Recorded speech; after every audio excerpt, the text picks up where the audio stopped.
Good morning class, this is Preetu Singh, your EVS teacher. आज हम लोग हमारा जो फर्स्ट चैप्टर था द ऑर्गन सिस्टम, उसका सेकेंड पार्ट पढ़ने जा रहे हैं। फर्स्ट पार्ट में हमने 4 पॉइंट्स ऑलरेडी कवर कर लिए थे। फर्स्ट पॉइंट था हमारा skeleton system, second point is musculatory system, third point is circulatory system and the fourth point is nervous systems. Okay, now today we going to start the respiratory system. Respiratory system का simple सा एक form होता है जो आपकी सांस लेने की प्रक्रिया होती है, उसे हम रेस्पिरेटरी सिस्टम कहते हैं। ठीक है, यहाँ पर आप स्ट्रक्चर देख सकते हैं। जो नोज होती है, नोज की जो पाइप होती है उसे हम नेजल कैविटी कहते हैं। ओके, इसके बाद स्ट्रेजा होता है और लंग्स होते हैं। Okay, now start the detail. The respiratory system consists of the nasal cavity, windpipe and the lungs. Windpipe यानी ये, आप अगर नोज से सांस लेते हैं तो आपके गले से सांस होकर आपके फेफड़ों तक जो जाती है उसे हम विंड पाइप कहते हैं। We breathe in air through our nostril, nostril यानी ये प्रक्रिया, नाक। It then goes to the nasal cavity and the further moves to the trachea and then enter lungs. This is called the inhalation. Inhalation मतलब inhale और exhale. Inhale यानी अंदर की तरफ सांस लेना और exhale यानी कि बाहर की तरफ सांस छोड़ना। ठीक है, जब हम अंदर की तरफ सांस लेते हैं तो ये प्रक्रिया हमारी inhalation कहलाती है। INHALATION। The lungs diffuse oxygen through the blood stream into the body and expel carbon dioxide. इस लाइन का मतलब है जब आप सांस अंदर की तरफ लेते हैं तो ऑक्सीजन बॉडी में जाके ब्लड बनाता है और कार्बन डाइऑक्साइड को हमारी बॉडी से बाहर निकालता है। From the lungs air full of carbon dioxide goes to trachea and the release through the nostril. ठीक है, हमारे जो लंग्स होते हैं उसमें कार्बन डाइऑक्साइड रहती है, तो आप जब सांस लेते हैं तो ये प्रक्रिया रहती है कि ऑक्सीजन आप लेते हैं और कार्बन डाइऑक्साइड आप एक्सहेल करते हैं। This called the acceleration. ठीक है, जब कार्बन डाइऑक्साइड आपकी बॉडी से निकलता है तो उसे एक्सलेशन, जिस तरह ऑक्सीजन अंदर लेने की प्रक्रिया को इनहेलेशन कहते हैं, उसी तरह ऑक्सीजन कार्बन डाइऑक्साइड को बॉडी से बाहर छोड़ने की प्रक्रिया को हम एक्सलेशन कहते हैं। This entire process of inhalation and exhalation is known as the respiration system. Respiration system यानी कि respiratory system का मतलब ही होता है सांस लेने की प्रक्रिया। ये जो पूरी प्रक्रिया होती है जिसमें आप ऑक्सीजन अंदर खींचते हैं और कार्बन डाइऑक्साइड को बाहर छोड़ते हैं अपने विंड पाइप और लंग्स की हेल्प से, ये पूरी प्रोसेस आपकी रेस्पिरेटरी सिस्टम कहलाती है। ठीक है, ये और भी डिटेल्स में होती हैं, जब आप बड़ी क्लासेस में जाएंगे तो उनके बारे में और अच्छे से डिटेल आप पढ़ेंगे। अभी सिर्फ आपको इतना मेंशन करना है कि आपके 3 मेन पार्ट्स होते हैं। पहला होता है नसल cavity, it means your nose. ठीक है, ये विंड पाइप से आपके फेफड़ों तक यानी कि लंग्स तक पहुंचती है और लेफ्ट साइड में ऑक्सीजन आप इनहेल करते हो और राइट साइड से आपका जो कार्बन डाइऑक्साइड होता है वो एक्सहेल होता है। ठीक है, now next is digestive system. Digestive system क्या होता है? पाचन तंत्र, जो भी खाना आप खाते हैं वो किस तरीके से पचता है और उसका जो भी वेस्ट मटेरियल आपकी बॉडी से निकलता है, ये सारा प्रोसेस आपका डाइजेस्टिव सिस्टम में आता है। ठीक है, आप देख सकते हैं ये आपकी डायग्राम है। सबसे पहले हम कोई भी खाना माउथ से चबाते हैं, मुंह में जाता है, उसके बाद ये ओसोफेगस, ओसोफेगस यानी कि जो आपकी विंड पाइप होती है, फूड पाइप आप इसको बोलते हैं, सॉरी, उसे हम अदर लैंग्वेज में ओसोफेगस भी कहते हैं। इसके बाद ये स्टमक पे जाता है, जिसे आप अदर लैंग्वेज में बेली या तो फिर टमी भी कहते हैं। इसके बाद ये लंग्स में प्रोसेस होने, लंग्स में क्या एक तरीके का एसिड पाया जाता है जो खाने को और ज़्यादा जो टाइनी पीसेस होते हैं यानी कि छोटे छोटे टुकड़े में इंक्लूड कर देता है और ये आपके स्मॉल इंस्टाइन में जाता है। स्मॉल इंस्टाइन की प्रोसेस के बाद ये आपकी बॉडी के अंदर लार्ज इंस्टाइन में जाता है और उसके बाद ये आपके एनल्स में जाता है और आप नेक्स्ट डे जो भी प्रोसेस करते हैं, इट मीन्स फ्रेश होते हैं या आपकी बॉडी से जो भी वेस्ट मटेरियल होता है वो आपकी बॉडी से बाहर चला जाता है। ये पूरा प्रोसेस आपका डाइजेस्टिव सिस्टम कहलाता है। Now let us read about detail. Our body acquire various nutrients to work properly. हमारी बॉडी के लिए तरह तरह के न्यूट्रिशन ज़रूरी होते हैं, just like vitamin, minerals, fat, carbohydrate etc. This nutrients are obtained from the food we eat, और ये न्यूट्रिशन हमें कैसे मिलते हैं? जो खाना हम खाते हैं। Which is broken down by the digestive system. The digestive system consist of the mouth, oesophagus, oesophagus को अदर नेम में हम फूड पाइप भी कहते हैं, stomach and the Einstein. When we chew with the help of teeth, जब भी हम कोई खाना च्यू का मतलब होता है चबाना, दांतों की हेल्प से चबाते हैं, द फूड गेट ब्रोकन। वो फूड क्या हो जाता है? जब रोटी आप चबाते हो तो वो छोटे छोटे पार्टिकल्स में आप लील पाते हो ना, कि अचानक ही बस रोटी मुंह में डाली और लील लिया, ऐसा तो नहीं होता है ना।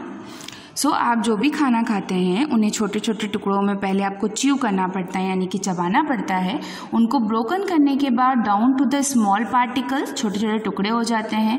This get mixture with the saliva. Saliva क्या होता है? सपोज आपने चपाती खाई है और चपाती को आप चबा रहे हैं, तो चपाती को डायरेक्टली तो नहीं नील पाते हैं, जो आपके मुंह के अंदर, माउथ के अंदर सलाइवा यानी कि थूक बनता है, उसकी हेल्प से ही आप खाने को अंदर डाइजेस्ट कर पाते हैं। And then reach the stomach, और इसी तरीके से वो फूड पाइप से होते हुए आपके स्टमक तक जाता है, यानी कि यहाँ through the oesophagus. Through the oesophagus मतलब खाना आपने यहाँ से शुरू किया, ये पाइप से होके आपके लीवर में गया। Okay, in the stomach they get mixture with the digestive juice। आपके लीवर में, आपके स्टमक में एक डाइजेस्टिव जूस होता है, जिसमें जाके ये मिक्सचर होकर और छोटे पार्टिकल्स में कन्वर्ट होने के बाद कहाँ जाता है? स्मॉल इंस्टाइन्स में। ठीक है।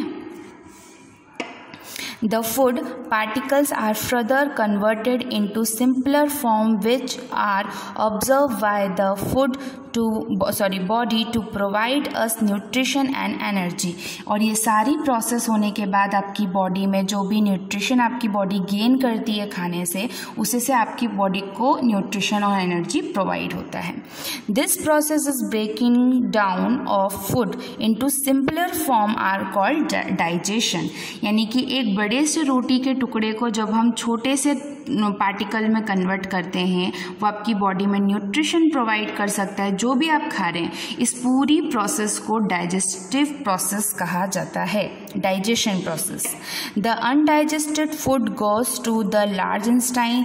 जो खाना आपको पच जाता है वो आपकी बॉडी में एनर्जी का काम करता है, न्यूट्रिशन का काम करता है। और जो आपके खाना नहीं पचता, जो आपकी बॉडी का या खाने का वेस्ट न्यूट्रिशन होता है, उसे लार्ज इंस्टाइन में जाता है and expel out of the body through the anus.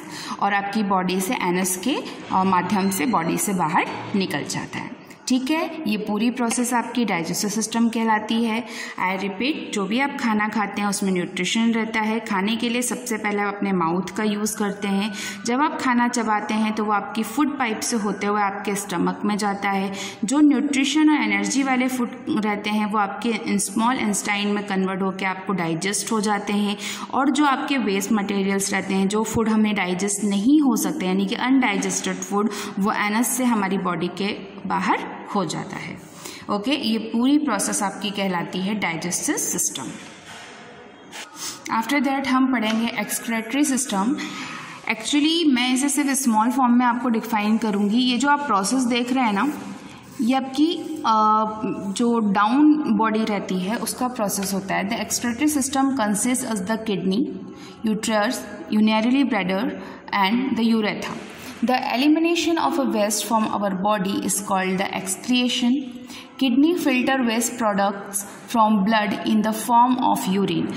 इसका एक सिंपल सा प्रोसेस होता है। जो किडनी होती है, ठीक है, दो साइड हमारी किडनी होती है। आपने छोटी क्लासेस में भी पढ़ा होगा कि जो हमारी लेफ़्ट साइड की किडनी होती है वो हमारी राइट साइड की किडनी से बड़ी होती है। ठीक है, आपकी बॉडी में जो भी सॉल्ट और वाटर होता है वो इसी किडनी की हेल्प की वजह से फिल्टर होता है। फिल्टर यानी कि जैसे एक तरीके से आप पानी को छानने के लिए छन्ने का यूज़ करते हैं, उसी तरीके से आप जो भी खाना खा रहे हैं, मोस्टली में शुगर और सॉल्ट की मात्रा पाई जाती है। चाहे आप चपाती खाएँ या कोई भी फ्रूट खाएँ, सभी में हल्का सॉल्ट और शुगर पाया जाता है। ठीक है, ये और जो भी पानी आप पीते हैं वो आपकी बॉडी से किस तरीके से बाहर निकलता है? With the help of kidney. Kidney से फिल्टर होने के बाद वो आपके यूटेरस में जाता है और बाय यूरिन, है ना। यूरिन तो आप समझते हैं, बाय जो भी यूरिन यानी कि पेशाब के ज़रिए आपकी बॉडी से बाहर चला जाता है। This urine is a carried of the urinary bladder, जो हमारे नीचे का भाग होता है उसे हम यूरिनरी ब्लैडर कहते हैं, जहाँ हमारा यूरिन जो होता है वो कंसिस्ट होता है। Through this tube is called the ureter. The urine collected from the uterus is stored in the urinary bladder and excreted through the passage called urethra. The skin also act as excretory organs because it take out the excess water and the salt from our body in form of sweat. Sweat क्या होता है? पसीना होता है ना आपकी bodies में। आप कभी भी अपने हाथ में देखिएगा ध्यान से, आपके हाथ में जहाँ पर छोटे छोटे बाल रहते हैं वहाँ पर छेद रहते हैं। जब आप बहुत ज़्यादा वर्कआउट करते हैं या कभी भागते हैं, दौड़ते हैं, है ना, तो आपको पसीना आता है। वो इन्हीं जो छोटे छोटे टाइनी हॉल रहते हैं, छोटे छोटे होल्स जो रहते हैं, उन्हीं के थ्रू आपकी बॉडी से स्वेट निकलता है। तो ये प्रोसेस होती है आपकी एक्सक्रेटरी सिस्टम की। जो भी आप सॉल्ट या शुगर अपने खाने में लेते हैं या जो पानी आप पीते हैं वो बाय यूरिन और बाय स्वेट यानी पसीने के ज़रिए और पेशाब के ज़रिए आपकी बॉडी से ये पानी बाहर निकल जाता है। ये पूरी प्रोसेस आपकी एक्सक्रेटरी सिस्टम कहलाती है। और ये होता है sweat cool the body when our temperature is high. पसीना तभी आता है जब आपकी बॉडी बहुत ही टेम्परेचर बहुत ज़्यादा हाई होता है। पसीना आने की वजह से आपकी बॉडी का टेम्परेचर नॉर्मल हो जाता है और आपकी बॉडी बहुत ही कूल फील करती है। आफ्टर दैट एक प्रोसेस और होता है reproductive system. The organ system by which human reproduce their young babies is known as the reproductive system. ठीक है, रिप्रोडक्टिव सिस्टम एक तरीके से जब हम किसी न्यूबॉर्न बेबी को जन्म देते हैं या जो न्यूबॉर्न बेबी का जन्म लेने का जो भी प्रोसेस होता है उसे हम रिप्रोडक्टिव सिस्टम कहते हैं। So this chapter is and here. इसके जो भी नोट्स हैं वो आप लोगों को रनिंग क्लास में चैप्टर कंप्लीट होने के बाद प्रोवाइड कर दिए जाएंगे। Have a good day.